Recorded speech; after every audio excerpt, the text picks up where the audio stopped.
अस्सलाम वालेकुम नाज़रीन, प्रोग्राम लाइव के साथ मैं हूं आपके मेजबान सीजू जफर बुखारी और आज का हमारा टॉपिक है कंसेंट डिसऑर्डर। आप हमसे लाइव में गुफ्तगू कर सकते हैं, सवाल पूछ सकते हैं और डॉक्टर हमेशा की तरह में मौजूद है। डॉक्टर बहुत शुक्रिया। शुक्रिया जैसा। और डॉक्टर साहब सबसे पहले तो बताइएगा कि कॉन्सेप्ट क्या है कन्वर्जन डिसऑर्डर का, नाज़रीन को थोड़ा आगाह कीजिएगा। बिस्मिल्लाहिर्रहमानिर्रहीम। बहुत पहले हम सुना करते थे एक बीमारी जिसका नाम लिया जाता था हिस्टेरिया, और आजकल भी हिस्टेरिया कॉमन सुनने में आ जाता है, लेकिन कन्वर्जन डिसऑर्डर जो है उसके बारे में हमें नहीं पता होता। हिस्टेरिया पहले कहा जाता था कि सिर्फ फीमेल का मसला होता है, फीमेल में ये बीमारी होती है, नफसियाती बीमारियां होती है। उसको जब मज़ीद हिस्टेरिया को DSM-4 में उसका नाम चेंज हो गया कन्वर्जन डिसऑर्डर में, फिर DSM-5 में उसको और मज़ीद उसका नाम चेंज हो गया, लेकिन मोस्टली कॉमन जो है कन्वर्जन डिसऑर्डर कहा जाता है। और कन्वर्जन डिसऑर्डर बेसिकली एक नफसियाती बीमारी है, लेकिन इसमें जो सिम्टम्स आती हैं वो फिजिकल सिम्टम्स होती हैं, वो जिस्मानी सिम्टम्स होती हैं। और जब इंसान अपनी बीमारी का इजहार करता है तो वो जिस्मानी अलामात में करता है, जिसमें बाज़ दफ़ा पैरालिसिस हो जाता है, बॉडी का कोई भी पार्ट मूव करना बंद कर देता है, नज़र आना बंद हो जाता है, या सुनाई देना बंद हो जाता है। बाज़ दफ़ा आवाज़ नहीं निकलती, इंसान बोलना चाह भी रहा होता है और उसको आवाज़ नहीं निकलती। दौरे भी पड़ते हैं अक्सर ऐसे पेशेंट्स को, और वो बिल्कुल ऐसा लगता है जैसे खुदा न खासा मिर्गी का दौरा हो। और अच्छा, इसमें होता वो फिजिकली बिल्कुल ठीक है, उसको जिस्मानी तौर पे कोई मसला नहीं होता, सारा ये साइकोलॉजिकली होता है, लेकिन मरीज को खुद भी नहीं पता होता कि उसके साथ कोई ये मसला है, कोई नफ्सियाती मसला है। उसको लग यही रहा होता है कि उसके साथ जिस्मानी मसला है, घर वाले भी ये समझ रहे होते हैं, लेकिन सब सारे टेस्ट होने के बावजूद, फिजिकल एग्जामिन होने के बावजूद उसमें कोई भी जिस्मानी नुक्स नहीं निकलता। तो घर वाले फिर बाद दफा ये समझते हैं कि शायद ये ड्रामा कर रहा है, चाहे शायद ये जानबूझ के कर रहा है, लेकिन ऐसा नहीं होता, मरीज को खुद भी नहीं पता होता। इसके सिम्टम्स क्या हैं जिसकी मदद से इंसान जान सकता है कि उसको इस डिसऑर्डर क्या सिम्टम्स हो सकते हैं? अच्छा, सिम्टम्स में इसमें जैसे मैंने बताया आपको कि इसमें मुख्तलिफ सारी सिम्टम्स जो हैं वो जिस्मानी होती हैं। जैसे मिसाल के तौर पे बाज़ दफ़ा मोटर सिम्टम्स में देख लिया जाए तो हाथ का काम करना बंद हो जाता है, या पाँव की मूवमेंट बंद हो जाती है, बॉडी की खास हिस्से पे पैरालाइज हो जाता है, वो ऐसा लगता है जैसे फालिज है या बॉडी का हिस्सा काम नहीं कर रहा, और लोग ये समझते हैं कि शायद कोई जिस्मानी मसला हो गया है। इसके अलावा जो है वो एबनॉर्मल मूवमेंट हो जाती है। स्पीच प्रॉब्लम्स बहुत आते हैं, स्पीच प्रॉब्लम में डिफरेंट टाइप की प्रॉब्लम्स आ जाएगी, मतलब या तो इंसान हकलाना शुरू कर देता है, या उसमें लुकनत आ जाती है, या फिर उसकी आवाज़ नहीं निकलती, वो बोलना चाह रहा होता है और उसको आवाज़ नहीं लगती निकलती उसकी। अच्छा, अगर कोई खाना खा रहा है और वो जब उस निवाले को निगल रहा है तो उसको लगता है कि उसके गले में कोई मसला है, उसके थ्रोट में कोई प्रॉब्लम है। विजन प्रॉब्लम आ जाती है कि या तो डबल विजन होती है या ब्लड विजन होती है, मतलब आपको धुंधला नजर आ रहा होता है या दिखाई देना बंद हो जाता है। मोस्टली जो इसमें बड़ी कॉमन सिम्टम्स होती हैं वो सीजर्स, या जिसे हम दौरे कहते हैं, दौरे पड़ते हैं, और वो इस तरह होता है कि उसमें बेहोशी की कैफियत हो जाती है, और इंसान जो है वो अनकॉन्शियस उसमें चला जाता है, स्टेट में चला जाता है, और बिल्कुल ऐसे लगता है जैसे हाथ पांव का मुड़ जाना, दौरे की हालत में हाथ पांव मुड़ जाते हैं, और वो गिर जाता है, बेहोशी तारी हो जाती है। ये सारी इसकी सिम्टम्स होती हैं जो कि कन्वर्जन डिसऑर्डर में पाई जाती हैं, मोस्टली कॉमन सिम्टम्स जो हैं। एक और डिसऑर्डर जो है एपिलेप्सी को कहते हैं, क्या ये इसके रिलेटेड है या इन दोनों में क्या डिफरेंस हो सकता है कन्वर्जन डिसऑर्डर में और एपिलेप्सी में? अच्छा, देखिए, मैंने जैसे बताया कि इसमें जो दौरा पड़ता है वो बहुत ज़्यादा एपिलेप्टिक फिट से मिलता-जुलता होता है, मतलब मिर्गी के दौरे से मिलता-जुलता होता है।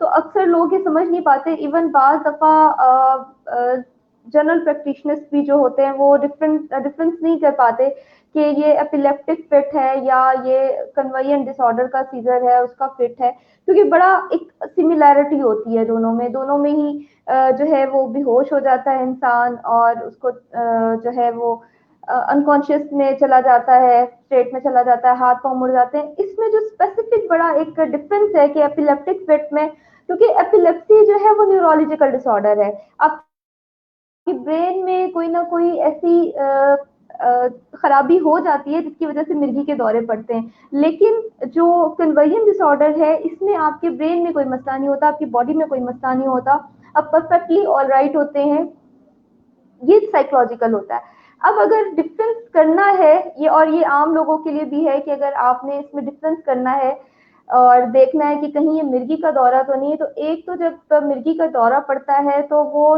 5 से 10 मिनट का होता है, ज्यादा लंबा नहीं होता। लेकिन जो कन्वर्जन डिसऑर्डर में फिट आते हैं या दौरा पड़ता है वो 5-10 मिनट से लेकर घंटे का भी हो सकता है, 2 घंटे का भी हो सकता है।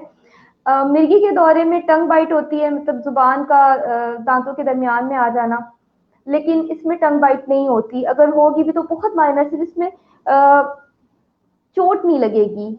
और अक्सर मिर्गी के दौरे में ये होता है कि यूरिन पास हो जाता है, अच्छा इसमें इसमें भी यूरिन पास नहीं होता। मिर्गी का दौरा जब जिस इंसान को पड़ता है, अगर आप उससे बाद में पूछें तो जब जितनी देर वो बेहोश था उसको कुछ याद नहीं होगा, बिल्कुल भी उसको बेहोशी की अपनी हालत का नहीं याद होगा कि उसकी बेहोशी की हालत में क्या हुआ उसके साथ। लेकिन जो कन्वर्जन में फिट पड़ता है, इसमें जो दौरा पड़ता है, अगर आप उससे पूछें तो वो ये कहेगा कि मुझे एग्जैक्टली याद नहीं है, लेकिन मुझे आसपास की आवाजें सुनाई दे रही थी, मुझे आसपास के थोड़ा सा एक मतलब वो कॉन्शियस स्टेट में होता है।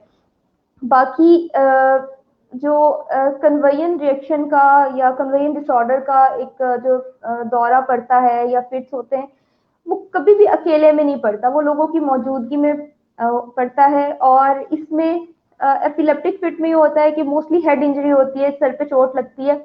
इसमें बड़ा सेफ साइड पे जो है ना पेशेंट, जब वो गिरता है उसको बेहोशी का दौरा पड़ता है तो वो बड़ी सेफ साइड पे गिरता है, उसको कोई इतनी ज्यादा चोट नहीं लगती। तो ये बड़ी एक कॉमन चीजें हैं जिसमें हम एपिलेप्सी को और कन्वर्जन डिसऑर्डर को डिफ्रेंशिएट कर सकते हैं। इसमें टाइम ड्यूरेशन कि एपिलेप्टिक फिट का 5 से 10 मिनट का होता है, लेकिन कन्वर्जन का इससे लंबा हो सकता है। टंग बाइट नहीं होती कन्वेयर डिसऑर्डर के सीजर में, इसके अलावा उसमें यूरिन पास नहीं होता, और बिल्कुल वो जो है ना वो अनकॉन्शियस स्टेट में नहीं जाता। नाज़रीन, डॉक्टर साहब ने बहुत अच्छे तरीके से हमें इन जो बेसिक चीज़ों के दरमियान डिफरेंस बताया है, जो बेसिक डिफरेंस है वो टाइम ड्यूरेशन का है, और बहुत अच्छे तरीके से बताया, और ये हमारे लिए बहुत फायदेमंद साबित हो सकता है। डॉक्टर साहब, बात करें सिलसिले में ज्वाइन किया है, में ज़बरदस्त होना, बहुत शुक्रिया। सवाल जो है इसके ट्रीटमेंट के हवाले से, इसका ट्रीटमेंट कैसे किया जा सकता है, मेडिकेशन के थ्रू भी और साइकोलॉजिकल के थ्रू भी? ट्रीटमेंट का पूछ रहे हैं आप? मुझे आवाज का जी, थोड़ा सा मसला हो रहा है आपकी। जी, ट्रीटमेंट के हवाले ट्रीटमेंट से का पूछ, बात करना चाहेंगे। अच्छा देखिए ट्रीटमेंट, हाँ ट्रीटमेंट में इसमें मोस्टली इफेक्टिव जो होती है वो साइकोथेरेपी होती है, काउंसलिंग होती है आपकी, क्योंकि इसकी जो मोस्टली रीजन ये होती है कि कोई ना कोई ट्रॉमा या कोई स्ट्रेस, Your dad is कोई ना कोई ट्रॉमा या स्ट्रेस आपकी लाइफ में आया होता है और बड़ा वो सोसाइटी पे होता है, लेकिन बाज दफ़ा हम शेयर नहीं कर पाते। तो ट्रीटमेंट जो इसका बड़ा इफेक्टिव होता है उसमें साइकोथेरेपी बड़ी इफेक्टिव है, और उसमें कॉग्निटिव बिहेवियर थेरेपी बड़ी इफेक्टिव होती है। इसके अलावा स्ट्रेस मैनेजमेंट टेक्निक्स यूज़ की जाती हैं कि आप स्ट्रेस को कैसे रिड्यूस कर सकते हैं। जिन लोगों को बोलने में प्रॉब्लम आ रहा होता है, स्टिमर्स होते हैं, मतलब हकलाहट या लुकनत होती है, उनके लिए स्पीच थेरेपी उनको दी जाती है। इसके अलावा मेडिकेशन के साथ भी इसका इलाज किया जाता है, मेडिकेशन भी बड़ी इफेक्टिव होती है। तो दोनों ट्रीटमेंट जो है साइकोथेरेपी प्लस मेडिकेशन, ये इसका मुकम्मल इलाज इसके थ्रू किया जाता है। डॉक्टर साहब, इसके थोड़ा सा एज फैक्टर के हवाले से बताएं कि किस एज के ग्रुप के अंदर ये चीज ज्यादा हिट कर सकती है लोगों को? एज ग्रुप में जो मोस्टली कॉमन है वो 10 से लेकर 35 साल की उम्र के लोगों में ये मोस्टली कॉमनली पाया जाता है बच्चों में, और हमारी जो यंग जनरेशन होती है, हमारी यूथ होती है, इसमें मोस्टली ये सिम्टम्स देखने को मिलती हैं कन्वर्जन डिसऑर्डर की। लेकिन ये नहीं कहा जा सकता कि बाकी उम्र के लोगों को नहीं होता या बाकी उम्र के लोग इससे महफूज रहते हैं। बाकी उम्र के लोगों में भी चांसेस होते हैं, लेकिन एज कंपेयर टू इस एज ग्रुप के लोगों में ये चांसेस ज्यादा होते हैं।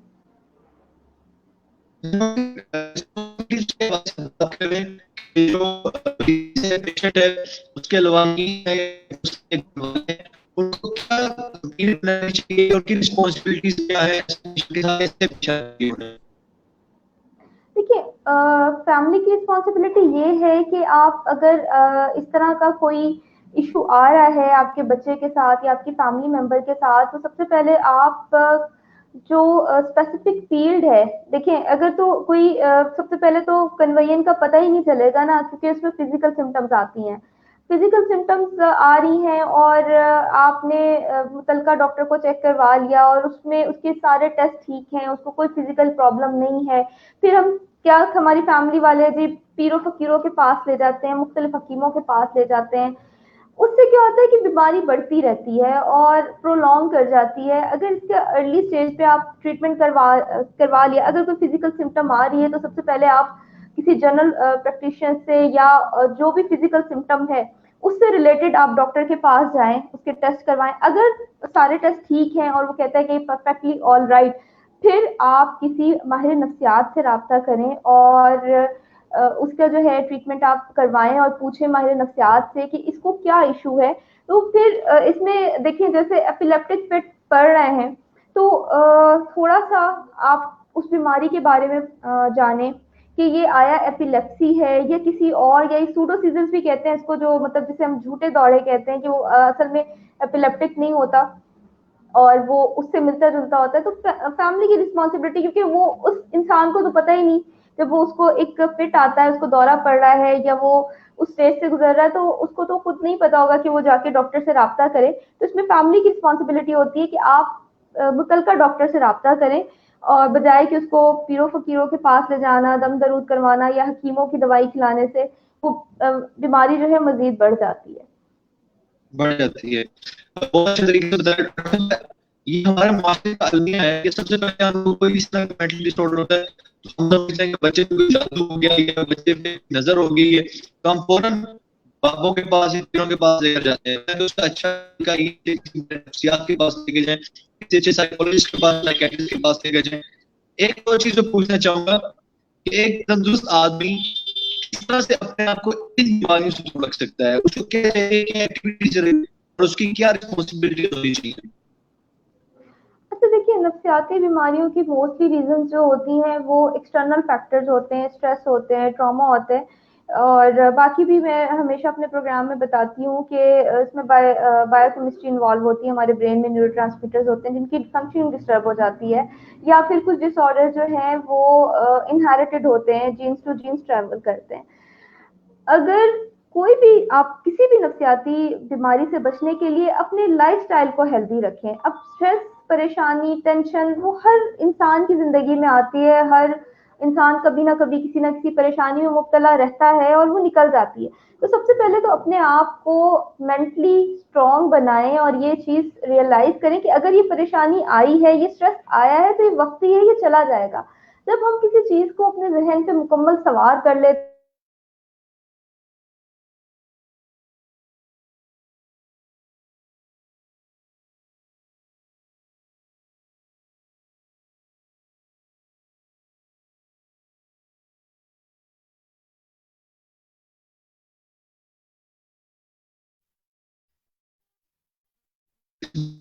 बात चाहिए चाहिए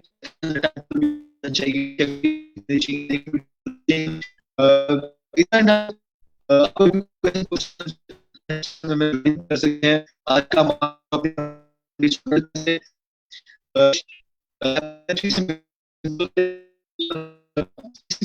टाइम ड्यूरेशन का होंगे एक नई इजाजत